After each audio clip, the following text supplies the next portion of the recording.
Welcome to the Learning Pines YouTube. We hope this video helps. You begin by enabling the system text-to-speech engine and selecting a quality voice. This is the foundation. Once done, make sure the voice language and rate suit your content because clarity matters to listeners. Next, load the exact text you will speak, a document, email, or copied text, so you can preview aloud. You will use the OSTTS because it integrates directly with audio drivers, avoids third-party routing, and gives stable, consistent output for recording or live playback.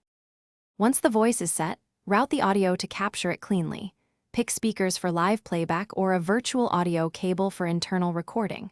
You should open your recording software and choose the same device the TTS uses so the software records the output directly, which eliminates ambient noise. Make sure to test a short clip, adjust volume and speaking rate, and listen for artifacts.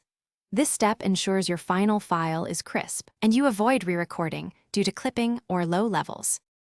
To finish, record the full text and export as WAV or MP3 with the sample rate and bitrate you need.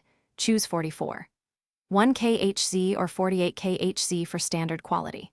Once recorded, listen through headphones and trim any silence, then save a backup.